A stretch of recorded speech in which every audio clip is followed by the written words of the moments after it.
নমস্কার, চাষবাস চ্যানেলে সবাইকে স্বাগত। কফি চাষে যখন খুব খারাপ অবস্থা, ফুলকপি বাঁধাকপি কেউ নিতে চায় না, তখন একটু নতুন ধরনের চাষ নিয়ে আজকে আমি আলোচনা করছি। দেখুন, এই যে হচ্ছে বেগুনি কালারের ফুলকপি, এটা হচ্ছে হলুদ কালারের ফুলকপি, এবং এখানে আছে বেগুনি কালারের বাঁধাকপি। এগুলো যদি আপনারা চাষ করেন, এগুলো বাজারে আমদানি কম, কারণ সবাই চাষ করে না, অনেকেই জানে না, এবং বীজ সাধারণ বীজের দোকানে পাওয়া যায় না, এগুলো অনলাইনে আনতে হয়। কীভাবে লাগাবেন, কোন সময় লাগাবেন এবং সারের পরিমাণ কিভাবে দিতে হবে তা নিয়ে বিস্তারিত আলোচনা করছি আজকের ভিডিওতে। প্রথমেই আমি আলোচনা করব কী জন্য এই চাষ করবেন। দেখছেন, আমরা সাধারণ চাষি, খুব গরিব মানুষ, অনেক সময় নানা রকমের অসুখ বিসুখ হয়, যাতে আপনার বেশিরভাগ ইনকাম ডাক্তারবাবুদের দিয়ে দিতে হয়। তার মধ্যে খুব বেশি বড় রকমের কোনো রোগ হলে তা আমরা দেখাতে পারি না, যার ফলে অনেকে মৃত্যু হয়। এই কফি চাষ করলে এখানে আছে প্রচুর পরিমাণে ফাইটোকেমিক্যাল, যেগুলো রোগ প্রতিরোধ ক্ষমতা বাড়িয়ে তোলে।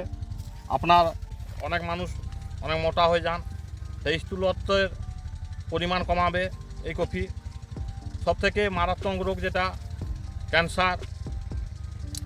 ক্যান্সারের কোষ বিভাজনে এই ফাইটোকেমিক্যাল বাধা দেয়, এবং আরও অনেক রকম শরীরের কাজ করে। তো কীভাবে চাষ করেছেন, এর আগে আমি একটা ভিডিও দেখিয়েছি, সম্পূর্ণ জৈবিক পদ্ধতিতে রঙিন কফির চাষ, সেটা দেখে নেবেন। এই কফির গাছ একটু বড় হয় এবং এটা একটা দীর্ঘমেয়াদী। এই লাইনের দূরত্ব দেখছেন, এখান থেকে এখান পর্যন্ত একটা লাইনের দূরত্ব 25 ইঞ্চি আছে, এবং একটা গাছ থেকে একটা গাছের দূরত্ব 25 ইঞ্চি। কারণ দেখছেন গাছ কত বড় হয়ে গেছে, গাছের উচ্চতা কমসে কম 2.5 ফুট। সেই জন্য যদি একটু ছাড়া করে না লাগানো হয় তাহলে কফির সাইজ ঠিক হবে না। এই যে কফিগুলো দেখছেন, এর ডবল আকার হবে, এটা এখনও সম্পূর্ণ আকার ধারণ করেনি। এবং হলুদ কফিটাও দেখাতে বলছি, এর থেকে আরও অনেক বড় হবে, সেই জন্য একটু ছাড়া লাগাতে হবে। সাধারণত আমরা যে ফুলকপি লাগাই 20 থেকে 22 ইঞ্চি ছাড়া সারির দূরত্ব করি, এবং একটা থেকে একটা গাছের দূরত্ব 20 থেকে 22 ইঞ্চি। কিন্তু এগুলো গাছ বড় হয় এবং সাইজে বড় হওয়ার জন্য এইভাবে দূরত্বে লাগাতে হবে। এটা আমি সম্পূর্ণ জৈবিক পদ্ধতিতে করেছি, আগে বলেছিলাম কী কী সার দেওয়া হয়েছে। তারপর আগাছা পরিষ্কার করেছি কোদাল দিয়ে, এবং তার পরিষ্কার করার পর সম্পূর্ণ আমাদের ঘরোয়া পদ্ধতিতে তৈরি জৈবিক সার, গোবর সার, যেখানে গোবর, পাতার খোসা, সবজির খোসা, খড় পুরো মিশিয়ে 1 বছর পুরাতন জৈব সার দিয়ে তারপর বেড তৈরি করেছি। এই বেডগুলো দেখছেন, এবং তারপর এগুলো জল যাওয়ার জন্য নালা তৈরি করে দেওয়া হয়েছে। এই গেল এর পদ্ধতি। এরপর অনেকেই ভাবছেন কোথা থেকে এই বীজ কিনবেন। এই বীজ অনেক জায়গায় আমদানি করেন না, বীজ ভাণ্ডারগুলো আপনারা অনলাইনেও কিনে নিতে পারেন। আমরা এটা সিনজেন্টা কোম্পানির থেকে সিনজেন্টা কোম্পানি বীজ এনেছি। এর দাম হচ্ছে, একটা বীজের দাম 2 টাকা। মোটামুটি 100 পিস করে বীজ পাওয়া যায়।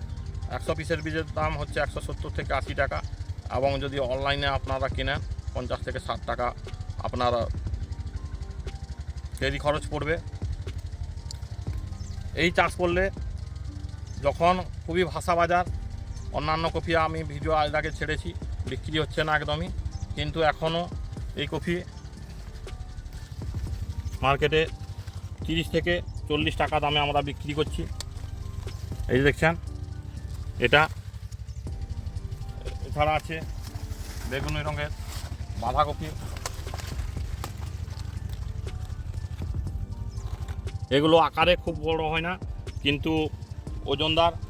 এই কপিটার ওজন মিনিমাম 1200 থেকে 1500 হবে, 1500 গ্রাম।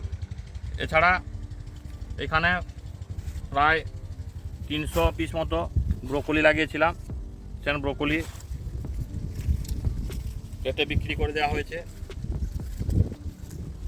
কিন্তু এই কপি চাষ করলে একটু পরিশ্রম বেশি হয়, এটা দীর্ঘমেয়াদী, এবং এটা লাগাতে হবে এমন সময় যাতে খুব শীতের সময় অর্থাৎ ডিসেম্বর মাসে বের হয়, নভেম্বর মাসে প্রথম কিংবা মাঝামাঝি সময় যদি বের হয়ে যায় সাইজ ভালো হয় না। এই ঠান্ডা কম থাকার জন্য আমাদের এই এলাকায় খুব একটা ভালো আকার আর কোয়ালিটি খুব ভালো হয় না।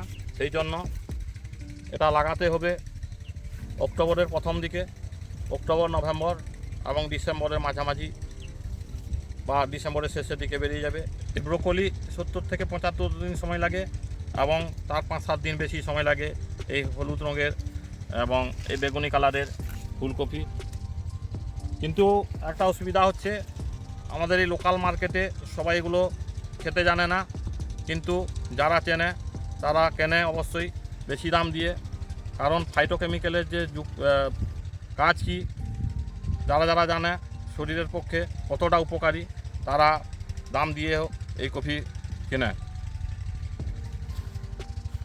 এটা আমরা আগেই বলেছি, কোনো রাসায়নিক সার বা কীটনাশক ব্যবহার করিনি, জৈব সার দিয়ে কী পরিমাণে দেওয়া হয়েছে সেটা দেখিয়েছি।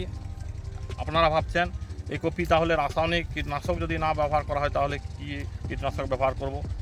জৈব কীটনাশক হিসাবে আমি নিম পাতা ব্যবহার করেছি এবং ছত্রাকনাশক হিসাবে কাঁচা হলুদের রস বের করে সেটা স্প্রে করেছি, যার ফলে এখানে সেরকম কোনো পোকার আক্রমণ কিংবা ছত্রাকের আক্রমণ হয়নি।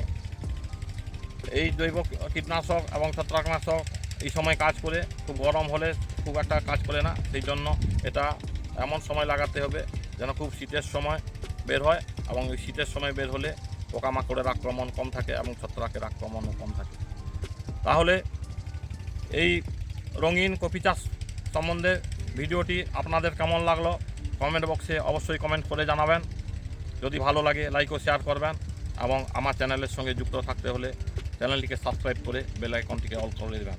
ধন্যবাদ।